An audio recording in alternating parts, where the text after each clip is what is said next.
Hey, j'espère que vous allez bien. Aujourd'hui je vous retrouve dans une nouvelle vidéo et aujourd'hui je vous retrouve pour vous faire la revue du coup du petit kit de chez Too Faced qui s'appelle Enchanted Beauty Foxy Neutral, qui est en fait ce petit kit-ci. Normalement il devait y en avoir un deuxième, donc le truc c'est qu'il n'est pas encore sorti chez Sephora à l'heure où je filme cette vidéo et que je sais absolument pas quand est-ce qu'il va sortir ni même s'il va sortir. J'espère fort qu'il sortira parce qu'il était quand même vraiment très joli aussi, même si c'était pas celui que je voulais principalement, moi c'est vraiment celui-ci que je voulais. Aujourd'hui je vais vous parler des produits qui composaient le kit, je vais vous dire ce que j'en ai pensé. Je vous ai également inclus un petit tutoriel maquillage pour que vous puissiez voir un petit peu comment les fards se travaillent.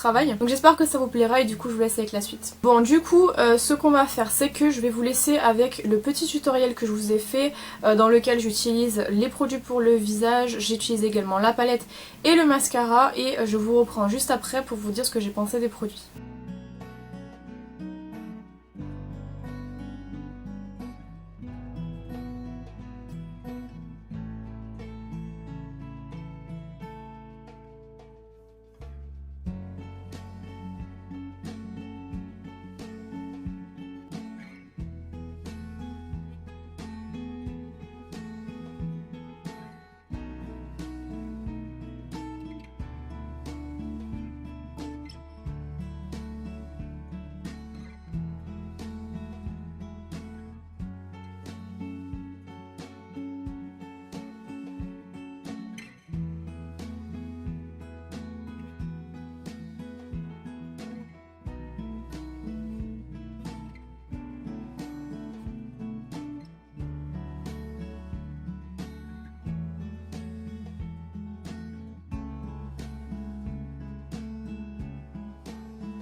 On va commencer d'abord par parler du petit duo pour le visage où c'est que vous avez à l'intérieur un blush et un highlighter. Donc il se présente comme ceci, mais je pense que vous l'avez vu dans le tutoriel. En termes de grammage, c'est un produit qui fait 6 grammes. Vous avez 3 grammes de blush, 3 grammes d'highlighter. Pour le blush, c'est un blush qui est mat, qui est assez joli et qui se travaille très bien. J'ai absolument eu aucun problème à utiliser ce fard-ci sur ma peau. Il s'estompe très bien, franchement j'aime beaucoup. En ce qui concerne l'highlighter par contre, la première fois que je l'ai utilisé, puisque ça fait plusieurs fois que j'utilise ce kit, je trouvais qu'il n'était pas du tout pigmenté, qu'il avait du mal à se travailler, qu'il peluchait un petit peu et qu'il faisait un effet qui était vraiment pas très joli.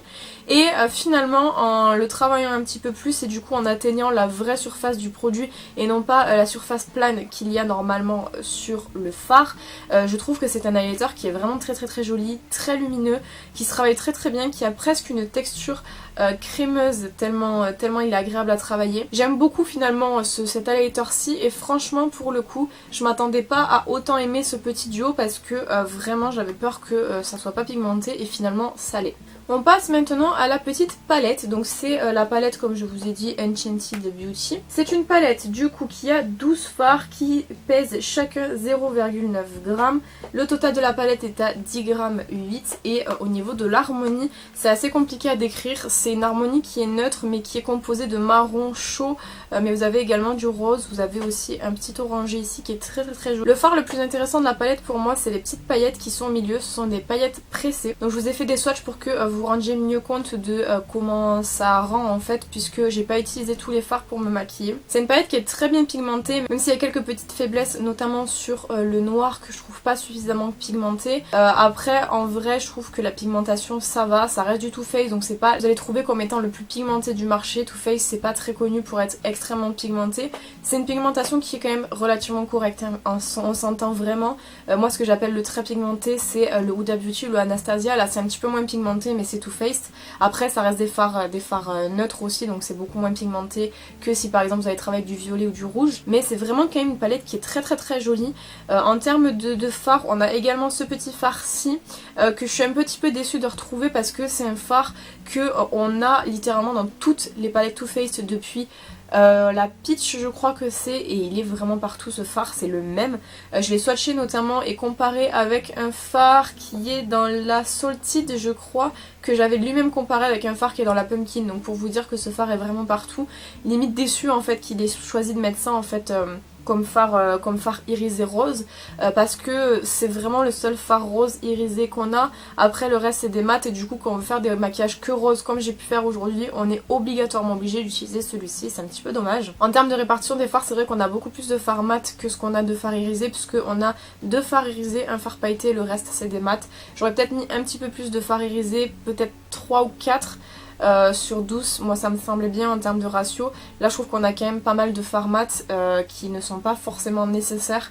Je pense notamment par exemple à celui-ci, je trouve qu'il ressemble quand même pas mal à celui-ci, même si celui-ci est plus clair et que celui-ci est plus foncé. Je pense que si on avait mis 2 roses ça aurait été suffisant. Et pareil pour les marrons, on aurait pu laisser un seul marron, laisser celui-ci en fait et enlever celui-ci. Mais bon, écoutez, c'est comme ça, on peut pas changer la palette maintenant qu'elle a été faite. Le noir, comme je vous dis, il est pas suffisamment pigmenté pour moi. Mais sinon, le reste, je trouve que c'est vraiment pas mal. Et pour le coup, cette petite palette, je la trouve très bien. Une grande découverte pour moi ça a été le mascara Dame Girl de chez Too Faced, puisque je ne l'avais jamais testé. Le seul que j'avais testé c'était le Better Than Sex, que j'aime bien, puis que j'aime pas, puis que je réaime bien. En fait c'est vraiment très particulier avec ce mascara-ci, ça dépend vraiment en fait du temps. Le Dame Girl par contre j'ai été choquée parce que contrairement au Better Than Sex, je trouve qu'il est beaucoup plus facile à travailler et qu'il a un plus joli rendu en fait sur mes cils. Même si le rendu est quand même assez similaire du Better Than Sex, je dirais que peut-être celui-ci recourbe un petit peu mieux le cil et vraiment vient déployer les cils, notamment en fait sur les cils qui se trouvent à l'intérieur de l'œil, qui sont parfois difficiles en fait à atteindre. Je trouve que la brosse là, les atteint très bien d'ailleurs, et pour le coup j'adore le rendu de ce mascara et je pense que je le préfère au Better Than Sex. Du coup globalement je suis assez contente de ce petit kit-ci, franchement c'était le seul des deux qui me tentait, mais maintenant que je l'ai testé, je me dis que potentiellement si après Noël le deuxième kit vient à être en promo, pourquoi pas le prendre. En prix on est sur du 37 €, moi je l'ai payé 33 € parce que j'avais un bon 10% et que du coup je l'ai passé sur ce kit là, mais je trouve qu'il est vraiment ultra qualitatif pour le prix. En plus de ça, le packaging, moi c'est vraiment ce qui m'a le plus fait fondre, je le trouve magnifique. Vous avez vraiment du relief sur le packaging. Il est très beau. Après, le seul truc que peut-être j'aurais fait, moi j'aurais rajouté peut-être un petit renard là-dessus. Voilà, on n'a pas de renard, ça m'a un petit peu déçu du coup de pas retrouver le petit renard trop mignon là-dessus. Mais bon, écoutez, c'est vraiment un détail. Je chipote parce que vraiment, il n'en avait quasiment pas besoin, quoi. C'est vraiment, c'est quand même pas mal assorti, je trouve. Mais bon, en tout cas, ce petit kit m'a agréablement surprise. Et du coup, si jamais vous louchiez un petit peu dessus mais que vous saviez pas s'il valait le coup ou pas, pour moi, oui, il vaut le coup. Je le trouve vraiment super joli. J'avais une petite appréhension, je vous mens pas, parce que c'est vrai que l'année dernière, j'avais pris le petit kit des 3 maisons. Je vous avais pas fait spécialement de retour là-dessus, mais j'ai été assez dubitative en fait, mais plus péjorativement quand même. Si on doit compter les palettes un petit peu, comment je les sens, si je les aime ou pas, je les utilise très peu parce que je les aime pas spécialement. Non pas que la qualité de fard ne soit pas bonne, le truc c'est que les fards lumineux sont en majorité des toppers et que j'ai du mal à utiliser les toppers quand même. J'en utilise de temps en temps, mais c'est vrai que c'est pas le truc que j'utilise le plus souvent, et du coup je me retrouve à ne pas trop utiliser ces palettes-ci, d'autant plus qu'on m'avait dit que la qualité était pas ouf sur les grands coffrets de Noël, donc j'avais assez peur sur ça, mais finalement je trouve que la qualité ça va. Je viens d'avoir un petit rappel pour vous faire une comparaison assez rapide. Ça c'était la palette de l'année dernière, donc les petites maisons, ça c'est la maison rose du coup, et on avait ce fard, enfin ces fards-ci à l'intérieur, et c'est ce fard là dont je vous parlais en fait. Vous voyez, on a ce fard ici et on a ici ce fard. Vous voyez, ça se joue vraiment sur des sous-tons mais de rien du tout. Et c'est pareil en fait avec les autres palettes, avec la pumpkin et la salted. C'est vraiment, ça se joue à rien du tout, mais c'est les mêmes couleurs quoi. C'est pas... Ces couleurs là, on les a une fois, ça suffit. On n'a pas besoin de les avoir autant quoi. Et pour le coup, c'est pour ça que j'ai été assez déçue de retrouver cette couleur-ci dans cette palette quoi. Voilà, donc j'espère que cette petite vidéo vous aura plu et vous aura permis du coup de déterminer si oui ou non vous voulez acheter ce petit coffret-ci. Encore une fois, moi je l'aime beaucoup, je le trouve vraiment super joli et je trouve que pour le prix, il vaut le coup. Quant à moi, je vous retrouve bientôt dans une prochaine vidéo. En attendant, prenez soin de vous.